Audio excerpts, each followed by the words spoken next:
Hi friends, ಇವತ್ತು ಶನಿವಾರ. ನಮ್ಮ ಮನೆ ದೇವ್ರು ಮುತ್ತರಾಯ ಸ್ವಾಮಿ ವಾರ ಆಗಿರೋದ್ರಿಂದ ಕಸ ಗುಡಿಸಿ ನೆಲ ಒರೆಸ್ಕೊಟ್ಟೆ. ನಮ್ಮ ಮನೆಯವರು ದೇವರಿಗೆಲ್ಲ ಹೂವು ಹಾಕ್ಬಿಟ್ಟು ಪೂಜೆ ಮಾಡಿದ್ರು.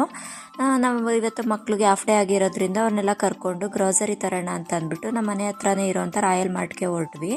ಹೋಗ್ಬಿಟ್ಟು ಐಟಮ್ಸ್ ಎಲ್ಲ ಪ್ರೈಸ್ ಚೆಕ್ ಮಾಡಿ ನನಗಂತೂ ತಲೆ ಕೆಟ್ಟೋಗಿತ್ತು. ಆಲ್ರೆಡಿ ಲಿಸ್ಟ್ನೆಲ್ಲ ಬರ್ಕೊಂಡು ಹೋಗಿದ್ದೆ ಏನೇನು ತೊಗೊಬರ್ಬೇಕು ಅಂತ. ಪ್ರೈಸಸ್ ನೋಡಿಬಿಟ್ಟೆ ನನಗೆ ತಲೆ ಕೆಟ್ಟೋಯ್ತು, ಯಾವುದನ್ನ ತೊಗೊಳ್ಳೋದು ಯಾವುದನ್ನ ಬಿಡೋದು ಅಂತ ಅಂದ್ಬಿಟ್ಟು ಕೊನೆಗೂ ಫೈನಲಿ ಎಲ್ಲ ಐಟಮ್ಸ್ನೆಲ್ಲ ತೊಗೊಂಡು ಕಾರಲ್ಲಿ ಇಡಬೇಕಾದ್ರೆ ಮಿಸ್ಟೇಕಾಗಿ ಬೇರೆಯವ್ರ ಚೀಲನೂ ಕೂಡ ಇಟ್ಬಿಟ್ಟಿದ್ದಾರೆ ಅಲ್ಲಿ ಕೆಲಸ ಮಾಡೋರು. ನಮಗೆ ಗೊತ್ತಾಗಿಲ್ಲ. ಫಸ್ಟ್ ಒಂದು ಚೀಲನ ನಾನೇ ನೋಡಿಬಿಟ್ಟು ಇದು ನಾನು ತೊಗೊಂಡಿರಲಿಲ್ಲ ಅಂತ ಅಂದ್ಬಿಟ್ಟು ವಾಪಸ್ ಅಲ್ಲೇ ಒಂದು ಚೀಲ ಕೊಟ್ಬಿಟ್ಟು ಬಂದಿದ್ವಿ.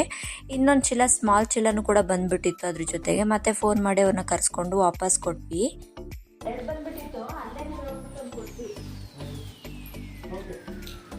ನಮ್ಮದೇ ನಮಗೆ ಉಳಿಯಲ್ಲ, ಬೇರೆಯವ್ರದ್ದೆಲ್ಲ ಯಾಕೆ ಅಲ್ವಾ. Thank you for watching.